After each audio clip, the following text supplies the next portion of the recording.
आज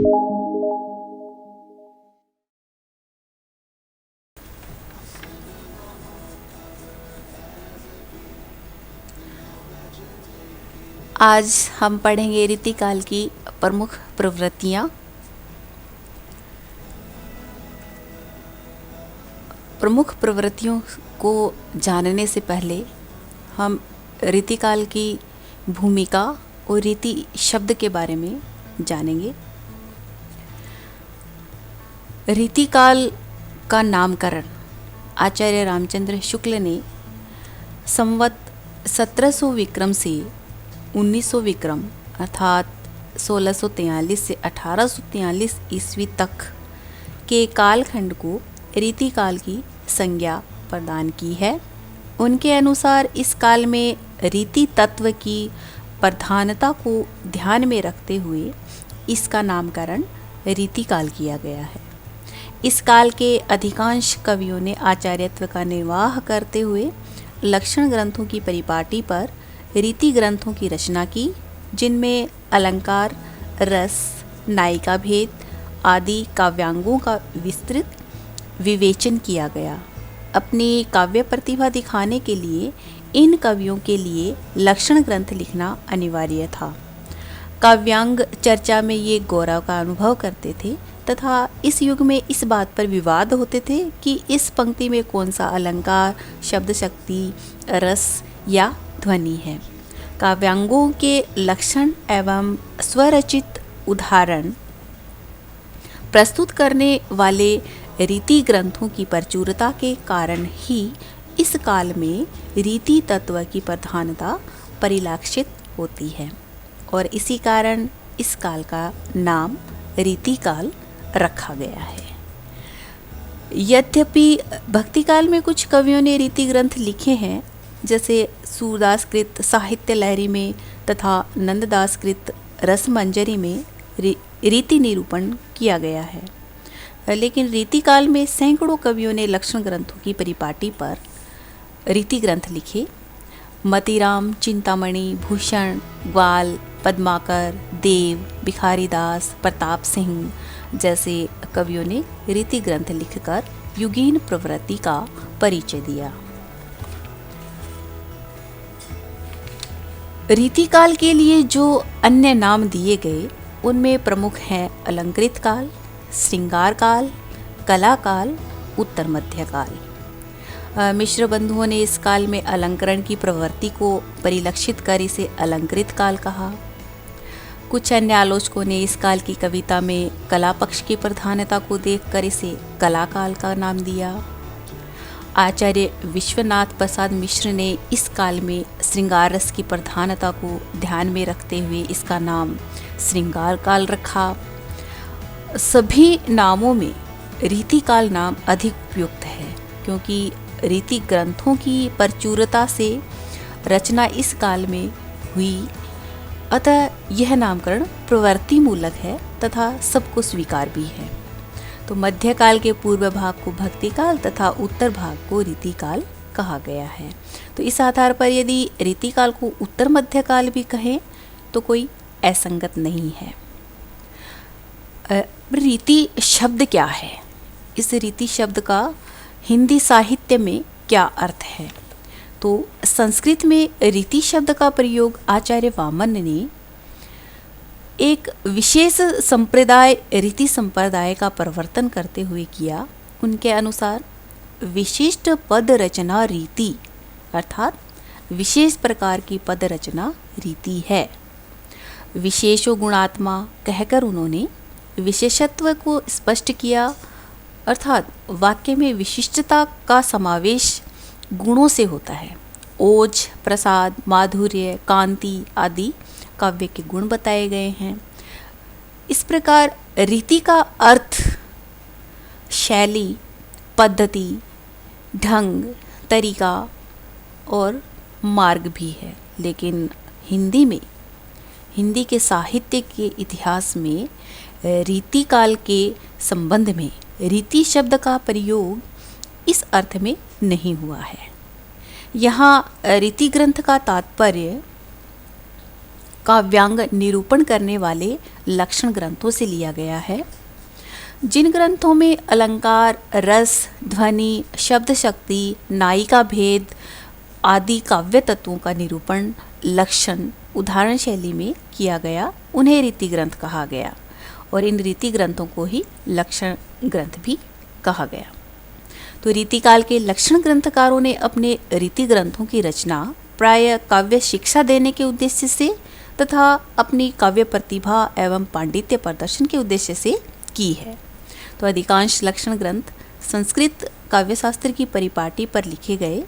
इनमें से कुछ तो निश्चय ही प्रतिभाशाली आचार्य कवि थे, किंतु लक्षण ग्रंथों की परिपाटी पर रचना करने वाले रीतिकाल के सैकड़ों कवि वस्तुतः आचार्य कोटि में नहीं आते, वे कवि ही हैं। आचार्यत्व के लिए जिस प्रतिभा, सूक्ष्म विश्लेषण एवं विवेचन शक्ति को उन्होंने आवश्यक माना, उसका नितांत अभाव इन कवि आचार्यों में था। इसीलिए उनके द्वारा निरूपित काव्यांगों के लक्षण अधूरे, अधकचरे एवं अपरिपक्व ज्ञान पर आधारित थे। परिणामतः वे कहीं गलत हो गए हैं तो कहीं अस्पष्ट एवं भ्रामक है। इसलिए आचार्य रामचंद्र शुक्ल इन्हें आचार्य कोटि में न मानकर कवि ही मानते हैं। रीतिकाल की प्रमुख काव्य प्रवृत्तियों से पहले रीतिकाल में पाई जाने वाली परिस्थितियों से पूर्ण सामंजस्य रखती हैं। इस काव्य की रचना सामंती छत्रछाया में हुई, अतः उसमें वे सभी विशेषताएं पाई जाती हैं जो दरबारी काव्य में होनी चाहिए। तो रीतिकाल का कवि जनता का कवि ना होकर राज दरबार का कवि था, अतः उसके काव्य में अलंकरण की प्रधानता, चमत्कार प्रदर्शन की प्रवृत्ति एवं श्रृंगारिकता का सहज पुटाना स्वाभाविक ही था। उसका संपूर्ण काव्य नारी के चारों ओर केंद्रित है और उसमें रसिकता की प्रधानता है।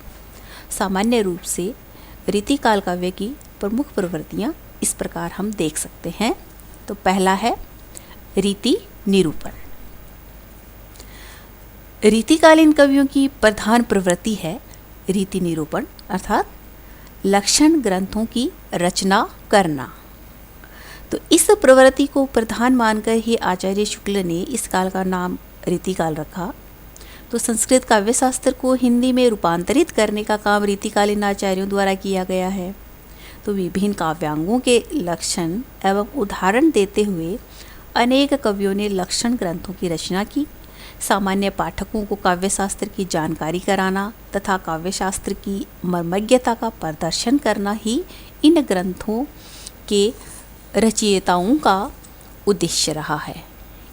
जैसे केशव की कवि प्रिया, चिंतामणि की कविकुल कल्पतरु, श्रृंगार मंजरी, मतिराम की ललित ललाम, गोप की रामचंद्राभरण, भूषण की शिवराज भूषण, देव की रसविलास आदि ऐसी ही रीति निरूपक रचनाएं हैं। इन कवियों ने संस्कृत के काव्यशास्त्रीय ग्रंथों को आधार बनाकर अपने लक्षण ग्रंथों की रचना की है, किंतु संस्कृत काव्यशास्त्र में जो सूक्ष्म चिंतन एवं विश्लेषण है उसका यहाँ नितांत अभाव है। रीतिकालीन आचार्यों द्वारा काव्यशास्त्र के क्षेत्र में कोई मौलिक उपलब्धि प्राप्त नहीं की जा सकी। यही नहीं, अपितु कहीं कहीं इनके द्वारा प्रस्तुत किए गए लक्षण भ्रममूलक हैं। इन्हीं सब कारणों से आचार्य रामचंद्र शुक्ल ने इन रीति ग्रंथकारों को आचार्य न मानकर कवि ही माना है। उनके अनुसार हिंदी में लक्षण ग्रंथों की परिपाटी पर रचना करने वाले सैकड़ों कवि हुए हैं, वे आचार्य कोटि में नहीं आ सकते हैं। इस प्रकार रीतिकालीन काव्य की प्रमुख प्रवृत्तियों में दूसरे स्थान पर है श्रृंगारिकता। रीतिकालीन कवियों के काव्य का केंद्र बिंदु है श्रृंगार।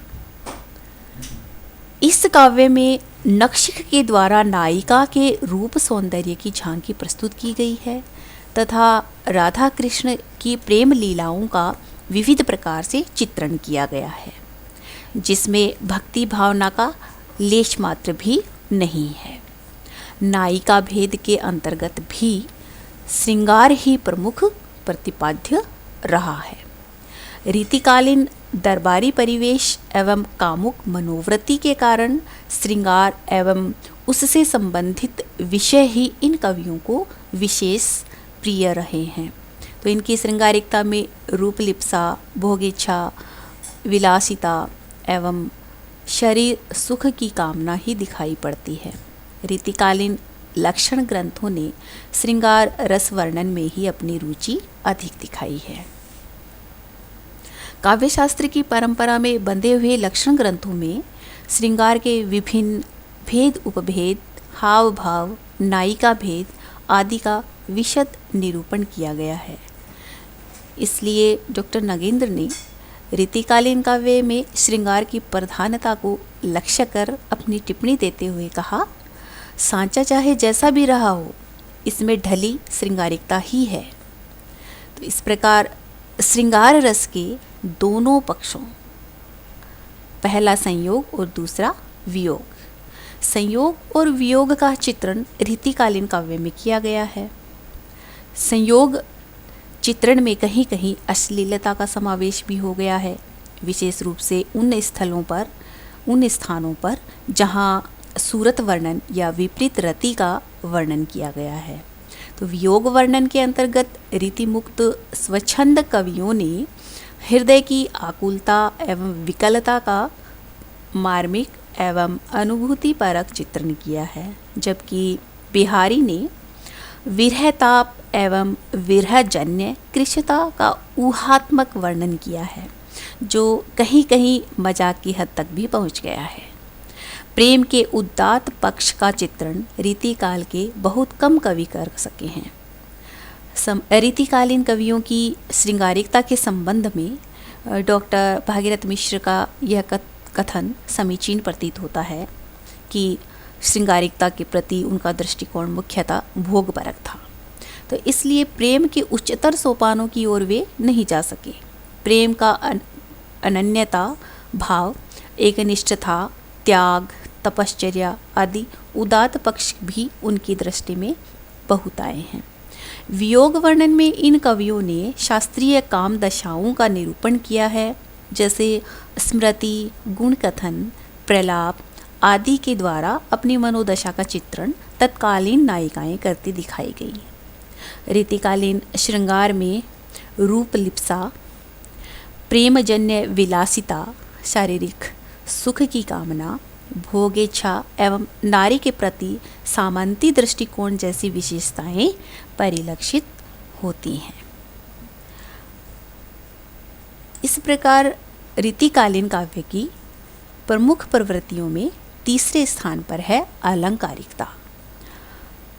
दरबारी काव्य होने के कारण रीतिकालीन काव्य में अलंकरण की प्रधानता है। कविगण कविता सुंदरी को अलंकारों से सुसज्जित करने में अपने कवि कर्म की सार्थकता समझते थे। विलासी दरबारी मनोवृत्ति के कारण भी कवियों को काव्य में सहजता के स्थान पर कृत्रिम अलंकारिकता का समावेश करना पड़ा। अलंकारों के प्रति इनका मोह बहुत प्रबल था। वे प्रयत्नपूर्वक काव्य में अलंकारों को समाविष्ट करते थे और इस प्रकार अपनी बुद्धि का लोहा मनवाने को विवश करते थे। जैसे केशव की इस उक्ति के वो पक्षधर थे कि उन्होंने, केशव ने कहा है, यद्यपि सुजाति सुलक्षणी सुवरन सरस सुवृत भूषण बिनु न विराजई कविता बनिता मित। अलंकारों के बिना कविता सुंदरी सुशोभित नहीं होती, भले ही वह अन्य गुणों से युक्त क्यों न हो। अपनी इस मान्यता के अनुरूप उन्होंने अपने काव्य में अलंकारों का समावेश किया। अलंकार के पीछे दौड़ने के कारण अधिकांश स्थलों पर काव्य विकृत हो गया, क्योंकि वहाँ अनुभूति प्रमुख न होकर अलंकार का चमत्कार ही प्रमुख है। जैसे केशव में ऐसे प्रसंग अत्यधिक संख्या में मिलते हैं। आलंकारिक के चमत्कार के मोह में काव्यत्व की हानि भी हो गई है। तो रीतिकालीन कवियों ने सभी प्रकार के अलंकारों का प्रयोग किया। सादृश्य मूलक, विरोध मूलक, संभावना मूलक, चमत्कार मूलक एवं अतिशय मूलक अलंकार इस काव्य में उपलब्ध हो जाते हैं। संभावना मूलक उत्प्रेक्षा अलंकार की प्रचुरता होने के कारण रीति काव्य में कल्पना की ऊंची उड़ान और चमत्कार प्रदर्शन की प्रवृत्ति परिलक्षित हुई है। बिहारी के काव्य में एक ओर तो उत्प्रेक्षा का सौंदर्य विद्यमान है, तो दूसरी ओर यमक, श्लेष, अनुप्रास जैसे शाब्दिक चमत्कार की सृष्टि करते हुए अलंकार प्रयोग की कुशलता का परिचय दिया गया है। बिहारी की उत्प्रेक्षाएं बड़ी सटीक एवं मनोहारी बन पड़ी हैं। जैसे सोहत ओढ़े पीत पट, श्याम सलोने गात, मनो नीलमणि शैल पर आतप पर्यो प्रभात। तो रीतिकालीन कवि के लिए अलंकार शास्त्र की जानकारी एक अपरिहार्य आवश्यकता हो गई थी। इस ज्ञान के बिना उसे सम्मान मिलना कठिन था। परिणामतः इस काल में अलंकारिकता खूब फली फूली। अलंकार जो कविता का साधन है, इस काल में आकर साध्य बन गया। यहाँ तक कि कुछ कवियों ने तो केवल अलंकार की जानकारी को प्रदर्शित करने के लिए ही काव्य रचना की। इस प्रकार से रीतिकालीन प्रमुख प्रवृत्तियों में चौथे स्थान पर है आश्रयदाताओं की प्रशंसा। तो रीतिकाल के अधिकांश कवि विभिन्न राज दरबारों के आश्रय में रहते थे। जैसे बिहारी, देव, भूषण, सुदन, केशव, मतीराम आदि सभी प्रसिद्ध कवि राज दरबारों से वृत्ति प्राप्त करते थे। अतः यह स्वाभाविक था कि वे अपने आश्रयदाताओं की प्रशंसा में काव्य रचना करें। तो देव ने अपने आश्रयदाता भवानी सिंह के लिए भवानी विलास तथा कुशल सिंह के लिए कुशल विलास की रचना की। तो सूदन ने भरतपुर के राजा सुजान सिंह की प्रशंसा में सुजान चरित लिखा। वीर रस के प्रसिद्ध कवि भूषण ने शिवाजी की प्रशंसा में शिवराज भूषण, शिवा बावनी तथा छत्रसाल बुंदेला की प्रशंसा में छत्रसाल दशक की रचना की। आचार्य रामचंद्र शुक्ल ने भूषण की इन रचनाओं की प्रशंसा करते हुए लिखा भी है कि शिवाजी और छत्रसाल की वीरता के वर्णनों को कोई कवियों की झूठी खुशामद नहीं कह सकता। वे आश्रयदाताओं की प्रशंसा की प्रथा के अनुसरण मात्र नहीं है। इन वीरों का जिस उत्साह के साथ सारी हिंदू जनता स्मरण करती है, उसी की व्यंजना भूषण ने की है। लेकिन यदि भूषण जैसे कुछ कवियों को छोड़ दिया जाए तो रीतिकाल के अधिकांश कवियों के द्वारा की गई आश्रयदाताओं की प्रशंसा अतिशयोक्तिपूर्ण है। उम्र दराज महाराज देरी चाहिए कि उद्घोषणा करने वाले इन दरबारी कवियों को अपनी जीविका के लिए दरबारों से वृत्ति मिलती थी। तो इसलिए आश्रयदाताओं का गुणगान करना इनकी व्यवस्था थी। देव जैसे प्रसिद्ध कवि तो उनको तो आश्रयदाता ही बदलने पड़े, किंतु उन्हें स्थायी आश्रय प्राप्त नहीं हुआ। फिर भी तो कवियों को येन केन प्रकारेण अपने आश्रयदाताओं को प्रसन्न रखने के लिए प्रयत्नशील रहना पड़ता था। तो कभी कभी उनके प्रतिद्वंदी उन्हें दरबार से निकालने में भी सफल हो जाते थे। तो राजनीतिक दावपेंच और जोड़ तोड़ में लगे रहने वाले इन दरबारी कवियों के काव्य में स्वतः स्फूर्त काव्य रचना की वह प्रवृत्ति दिखाई नहीं पड़ती जो भक्ति काल में थी। तो अगली जो प्रवृत्तियां हैं आगे की शेष भाग आगे के वीडियो में देखेंगे।